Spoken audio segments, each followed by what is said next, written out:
Correspondent Ed Henry. Good evening. Great to see you, Martha. Michael Cohen once said he'd take a bullet for the president. Now the lawyer has turned on his former boss and is facing 3 years in prison and nearly $2 million in fines. Cohen arrived at the courthouse in New York with his wife and children, a sign of the human cost of these investigations. But in court, he ripped into the president, saying he was motivated by blind loyalty to cover up what he called the president's dirty deeds. Tonight, the president's current attorney, Rudy Giuliani, is firing back. He tells Fox, how could Cohen claim blind loyalty when he was secretly taping his own client, the president? Giuliani also declaring that shows Special Counsel Robert Mueller's probe is a witch hunt because his team is selectively believing Cohen on some matters while ignoring that he's lied to them on others. He will surrender for prison on March 6th after pleading guilty to some crimes that have nothing to do with the president, like tax evasion. But the violations of campaign finance law are at least tied to the president because Cohen claims then candidate Trump directed him to pay hush money. The president told Reuters he trusted his lawyer to follow the law on those transactions. And while Democrats are talking about impeachment and Cohen potentially giving up more information, remember, a similar campaign finance case against John Edwards over hush money was shot down. Where this goes from here remains to be seen. I suspect he has far, far more things to talk about. Whether he will or not, and whether that's part of the Mueller investigation, we don't know. Remember, the Constitution requires treason, bribery, other high crimes and misdemeanors. The most they've come up with is a very, very questionable campaign contribution issue, which failed when they tried it against Edwards some years ago. So I don't think we're in impeachment land. And the president has even more fodder for his charge that all of this is an overreach based on the treatment of his former national security advisor, retired General Michael Flynn, who in a new court filing is charging the FBI basically set him up to catch him in a lie. Flynn says the number 2 at the FBI, Andrew McCabe, pushed him to not have an attorney present when he was questioned and deliberately chose to not give him the standard warnings about lying. Now, McCabe, of course, has since been removed from the FBI for alleged misconduct. The handling of Flynn stands in stark contrast to the FBI's gentle questioning of Hillary Clinton, one of many reasons, Martha, that Flynn's team is saying he should not serve any jail time. Doesn't look like he will. We talked to Trey Gowdy about that, but we will see. Ed, thank you very much. So I did speak with Trey Gowdy about Flynn and about Cohen and more. Watch. Security advisor to the president. It has now been revealed by him that when he was interviewed by the FBI, who wanted to know whether or not he was involved in any sort of collusion during the campaign or the transition with Russian officials to influence the U.S. elections, he says that Andrew McCabe advised him that he did not need an attorney present during that interview. And as we know, what he is going to be sentenced for lying to the FBI in that meeting. What do you make of that? A stunning departure from the way they handled another investigation called mid-year examination. With Secretary Clinton, they had multiple lawyers who were also fact witnesses in the room. There are allegations that they supplied the questions to witnesses ahead of time. And there's the clear insinuation that certain witnesses did misrepresent material facts to the investigators, but no one was charged with making a false statement. If you look at the Russia investigation, Flynn, Papadopoulos, Cohen, I mean, I'm not minimizing lying to the FBI. I mean, I prosecuted people for it too. But if that's all you have, it's serious, but it suggests that there's no other larger crime. No one in the Clinton investigation was prosecuted for making false statements, and I just named 3. For him to be told you don't need a lawyer present, and for them to allow her to have fact witnesses who were lawyers present is a stunning dichotomy that does not reflect well on the Department of Justice. Michael Cohen sentenced to 3 years. What do you make of that? It's about right. It was the low end of the guidelines. He provided information, but the Southern District did not view him as a cooperator. But again, Martha, it's the same fact pattern. Michael Cohen, the folks who thought he was a liar the day before he pled guilty, and then they think he's the most important witness in the world the day after he pleads guilty. I can just tell you, a jury's not going to believe someone like Michael Cohen. So if your case hinges upon the credibility of Michael Cohen, good luck. So it sounds like when you look at these sentencing memos that came out on Friday and the new information that we have today with regard to Michael Flynn and Michael Cohen, what's your overall impression of the Mueller investigation and how it's going for Robert Mueller? Well, I go back to what we asked him to do, which is find out what Russia did. And until he writes that report, that definitive report, unfortunately for him, no one is interested in that part of his report except maybe a handful of us. They're all on this breathless indictment watch. I mean, it is stunning that people are reading under black redacted lines hoping that there is something that implicates the President of the United States. So they've lost interest in what Russia did. That was what he was asked to do. And then the throwaway line was, oh, by the way, if there's criminality, we want to know about that too. I'm really interested in what Russia did in 2016. I'm also interested in the criminality, but what I've seen so far are false statements, bank fraud, and Comey admitted last Friday, collusion's not a crime, no matter how badly CNN and the Democrats want it to be. Collusion's not a crime. You heard from James Comey last week, and then he will be back on December 17th. When he came out, he was very upset that that was not an open forum. And when he came out and talked to reporters, he said that. He said there's no reason why this shouldn't have been an open forum. He also said that the suggestion that there was FISA abuse in the initial stages of the investigation into the Trump campaign and any connection to Russia was ridiculous, absurd, I think is the word that he used. You know, Martha, I was disappointed in what he didn't remember, but I was much more disappointed in what he never knew. The head of the FBI has the campaign of the presidential candidate under investigation. He never read the initiation document, didn't know that Peter Strzok had signed it. Still to this day doesn't know that it makes reference to the Trump campaign. He just thinks it's 4 individuals, doesn't know who Christopher Steele is, doesn't know much about Bruce Orr, knows nothing about efforts to either corroborate or contradict the dossier. Doesn't agree that there's a duty to produce exculpatory information. You know, I asked him, when did you learn that the DNC was funding the Oppo research into Trump? Oh, I don't know. As if it doesn't matter. Well, if you know and you're not telling a judge, I mean, don't you think it's relevant? Hey, my political enemies are responsible for everything I'm giving you, or a third of what I'm giving you. A judge wants to know that. So Comey is one of the best I've ever seen at always being right in his mind. And it doesn't matter if he's a universe of one. When you write a book about ethics and morality, that in and of itself is a fairly high opinion of yourself thing to do. Comey just thinks he's always right, and it doesn't matter if Horowitz thinks he's wrong, and it doesn't matter if everyone else concludes he did wrong. He knows better, so that's what it's like to interview an amnesiac with incredible hubris. Do you believe that he functioned as a political FBI director? I think Jim Comey was primarily motivated by a desire to protect the brand of Jim Comey. I defended him a lot in 2016, even when it was lonely to do so.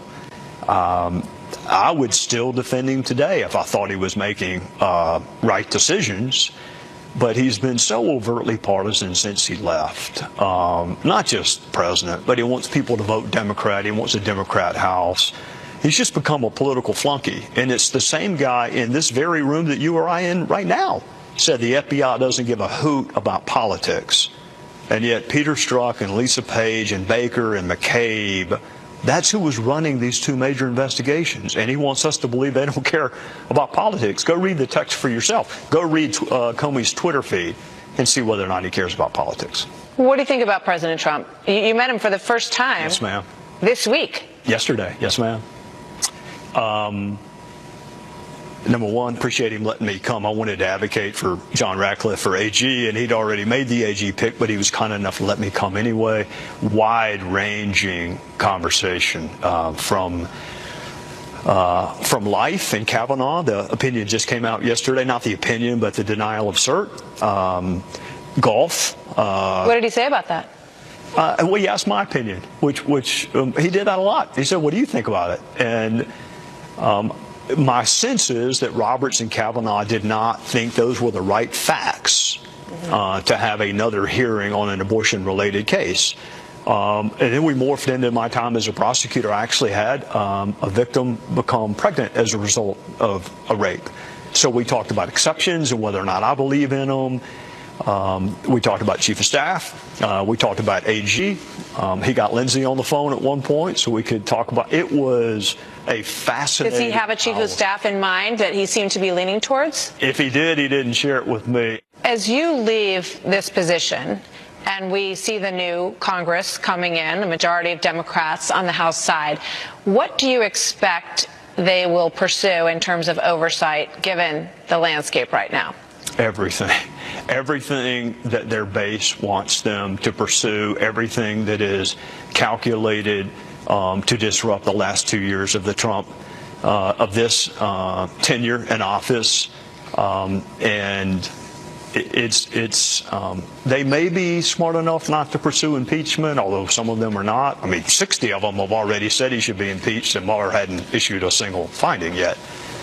So it will be very, very difficult for this administration, and they're going to have to decide how they're going to handle subpoenas and requests for information. It will be bitterly ironic for me to listen to Democrats clamor for the administration to be responsive when they didn't say a word for the 6 years we were trying to get information from the Obama administration.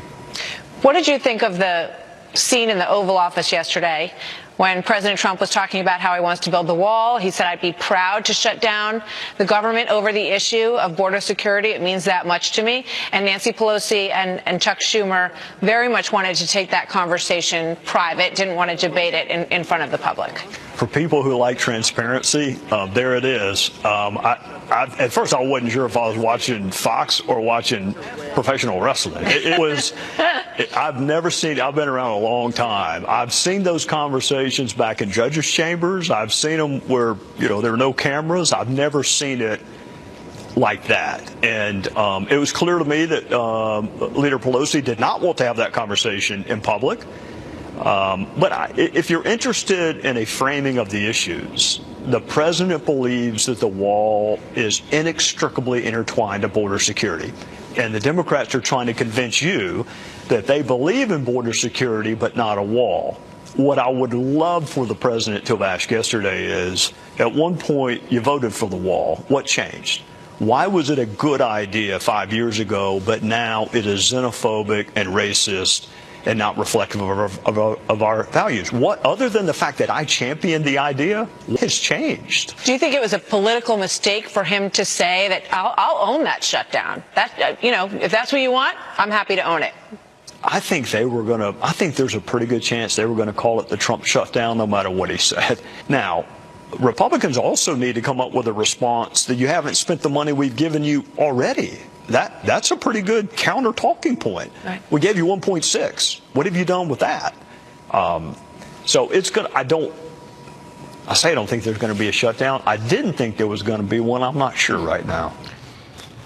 Nobody is. We'll see what happens. Much more of that interview still ahead. But first, members of the caravan now try to extort $50,000 out of the U.S. government, which they say they are owed. Senator Marco Rubio joins me next.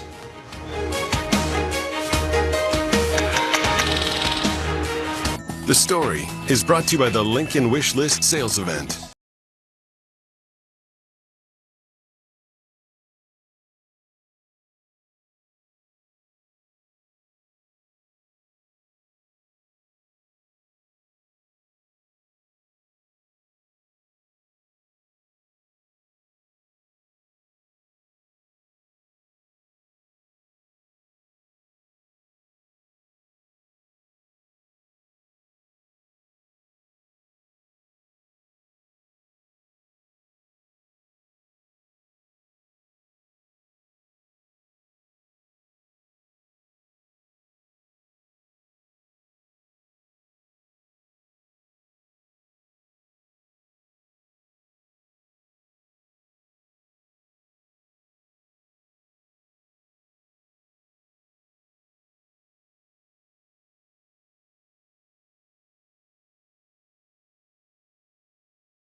So tonight, they want to cross illegally into America, but now two particularly bold groups from the caravan reportedly entered the U.S. consulate in Tijuana and insisted that they be allowed entry to the United States or be given $50,000 to return to their country. They said that money was owed to them so that they could go home and start a business. My next guest has called for an end to the mass influx at our southern border. He also has a new op-ed on FoxNews.com calling for more attention to the crisis unfolding in Yemen. Senator, good evening. Great to have you on the story tonight. Thank you for being here this evening. Thanks for having Talk to me, a little bit about this. It's kind of outrageous to hear that these claims, that these requests are being made for $50,000. They also want President Hernandez of Honduras removed. What's going on here? Well, first of all, it's a joke. I mean, obviously, it's not a serious request that's being done for publicity purposes. Obviously, someone's directing it. These are probably activists. But I think it also, they're sort of, at least these two individuals, whoever they are and whoever's behind them, is sort of revealing their hand. And it's something I've suspected, and that is that part of this caravan movement, at least, I'm not saying everybody in there is part of it, but certainly at least some group organizing it is involved in the domestic politics of Honduras. And so think about it. If they were able to trigger a mass migration or the apparent appearance of a mass migration from Honduras, they would anger U.S. authorities because Honduras didn't control it, and then they would be able to fracture the relationship between the President Hernandez's government in Honduras and the Trump administration. So you can kind of see here where this is a potential provocation to sort of create friction and create headaches for the president of Honduras, coming from within Honduras, groups that are politically active there. So, that when you read about something like that, it sounds like one of those things that's done to outrage, and it's not a serious request, and of course it's not going to be paid. Yeah, I mean, they definitely showed their political hand, and they did play into a lot of the ideas that a lot of us have been looking into with regard to the political situation in Honduras, and they roped a lot of innocent people in to that process in the meantime.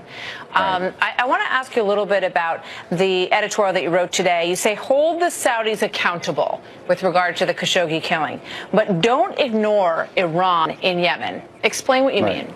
So let's first understand what's happening in Yemen. What's happening in Yemen is that the Houthis are a group that Iran is sponsoring, and not just sponsoring. They've given them long-range missiles, munitions, and so forth, precision munitions, that give them the capability not just to strike within Saudi Arabia, but theoretically to shut down shipping that leads to the Indian Ocean and on a key choke point there, and also to target U.S. military members who are stationed throughout the Middle East. So if you think about Hezbollah is basically an agent of Iran. They use them to as agents on behalf of whatever Iran asks them to do. That's what they're turning the Houthis into as well.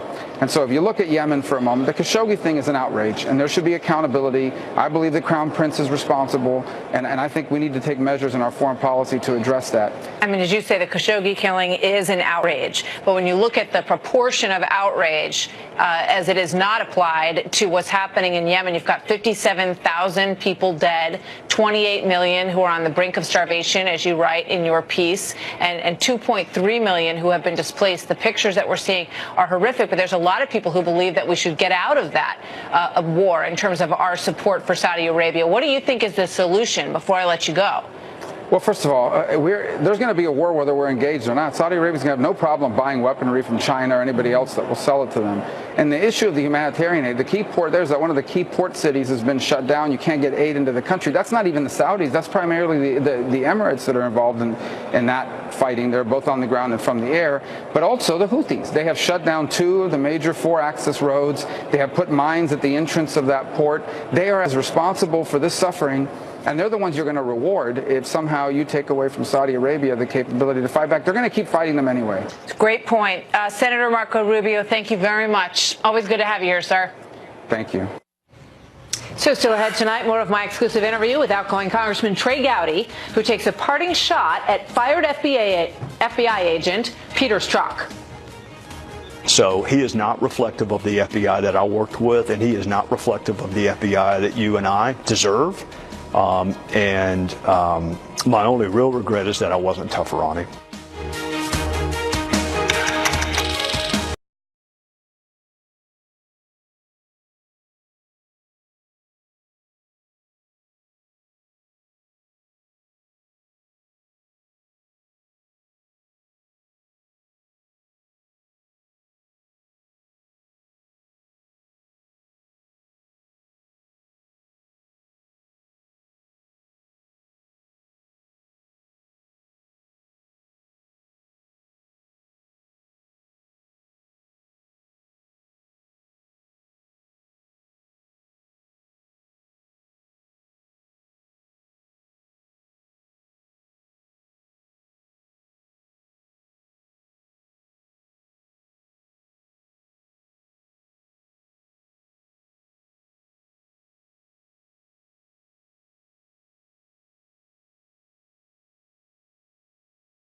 The hunt is on tonight for the, quote, gangster jihadist suspected of gunning down at least 2 people and wounding more than a dozen others as they shopped at a Christmas market in eastern France.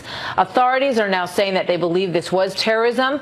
They're combing the city of Strasbourg and its outskirts for the 29-year-old suspect who witnesses say yelled Allahu Akbar as he opened fire, and it is raising questions about what could be next this Christmas season. Trace Gallagher joins us now live from our West Coast newsroom with what we know this hour tonight. Hi, Trace.